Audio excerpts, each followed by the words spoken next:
Bright blue skies, not one cloud in sight. With a big smile, the sun always feels so bright. Those good old days of childhood, many police and thief in the neighborhood. Goody goody in one hand, tom-tom in the other. Pa, you don't kill her. It seemed as though we could play forever. Ringa Ringa Roses, Mr. Macaroni, Tinko Tinko, and so many interesting games that I can think of. I remember those Mushipa stories of the mischievous Japa, the days of Alibaba and the 40 Thieves, Sugar Girl, Aladdin, and Oliver Twist. Oh, how I miss those Thursday nights. Papa Jasco, Fuji's House of Promotion, and Super Story.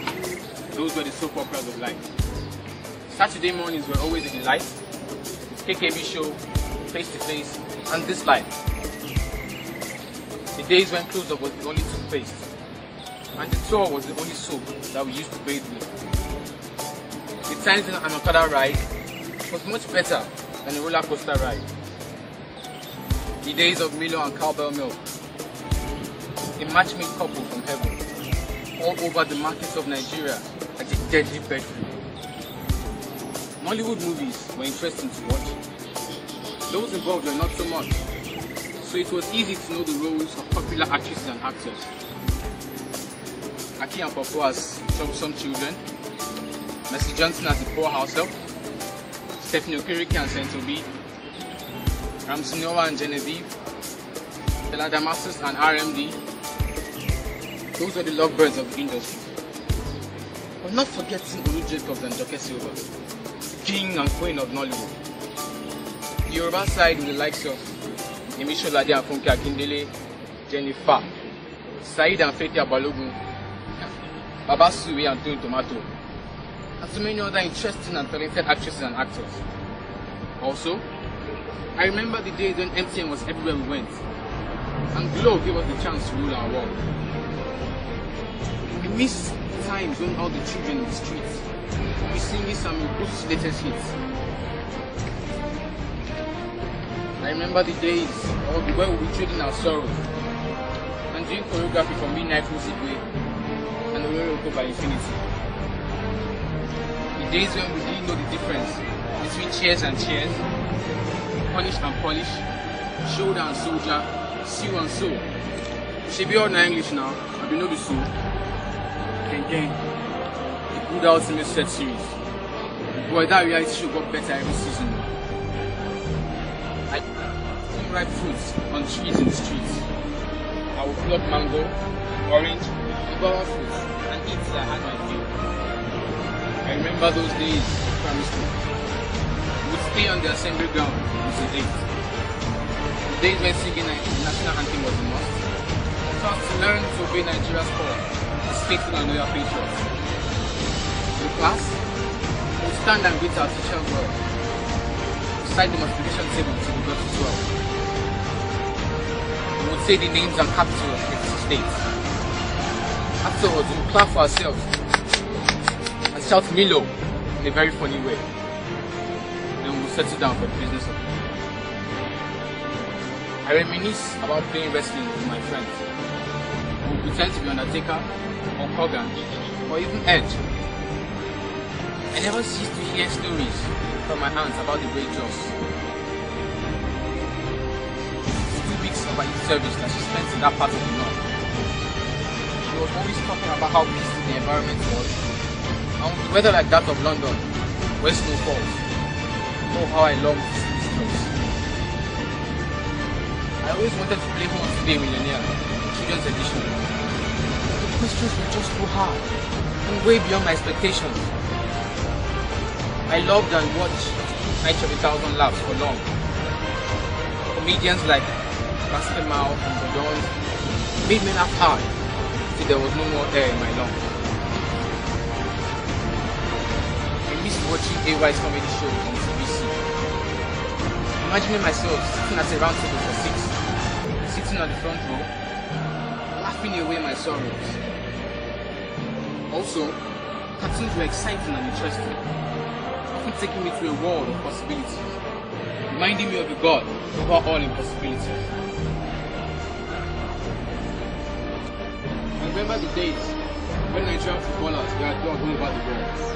Gideon Okocha, Kanu Nwankwo, those were the lords of football. The days when Kanu Nwankwo's had particular reign, and they all tried to raise the ball over our heads, but constantly failed. On Saturday, my home was locked up at my grandparents' place. Grandma took the sweetest tea, and Grandpa took the best fairy tale. I remember looking through newspapers just to read the comment section. I would flip through the pages till I had my satisfaction, which was a fraction of my obsession with the Super Strikers comic series. I get enough of Indomie, chicken, jollof, and onion varieties. Indeed, childhood was fantastic. But enough with flashback and memories. Please, let's face reality. For weeks, the powerhouse of Nigeria no one gave us good light. The never stable current in our house is lower than an F grade. And on the 31st of May, we bring their bill and tell us email we pay. Pay for services they don't use our generator to provide. Madam. Well, I'm happy. We don't finally get that right. After 16 years of democracy, we voted without any fight. And after weeks of a series of successful elections, Nigerians are left queuing at their nearest filling stations, trying to buy fuel that is scarcely there. It's an outrageous price. This is so unfair. So the demise of the late Umar Musa Yar'Adua. R.I.P. Nigeria's rise from obscurity to top 10 in the list of terrorist countries really baffles me. Yobe, Adamawa, Borno, and even the once peaceful Jos have experienced so much loss because of the terrorists Boko Haram, who are now known as the Islamic State West African Province, ISWAP. They have shed blood enough to change the whites in our flag to scarlet red. Abba. Well, thank God for our ex-president Jonathan, who was able to fight off Ebola nearly 5 months after his Delhi appearance. R.I.P. to Amen Adadebo.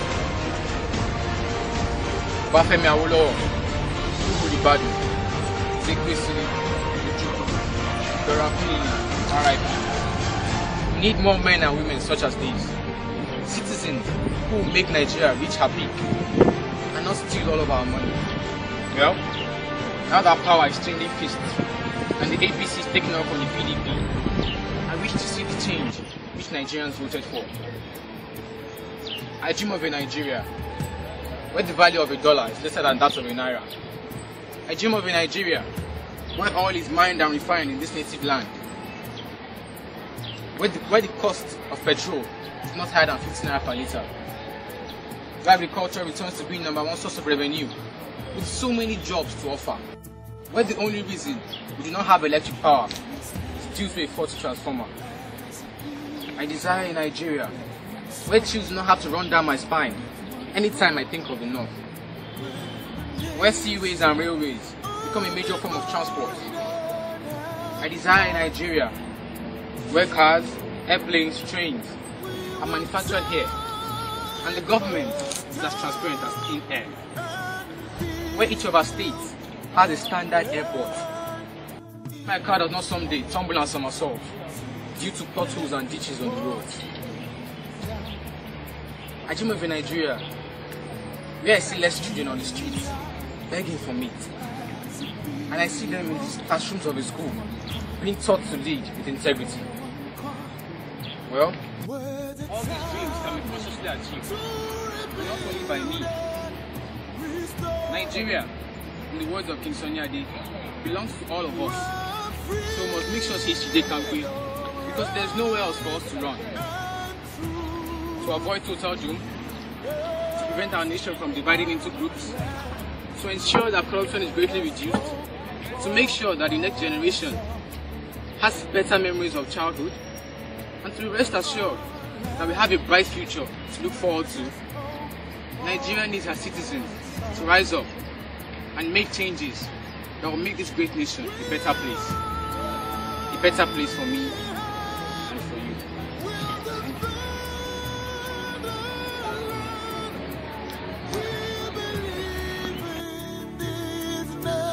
nation.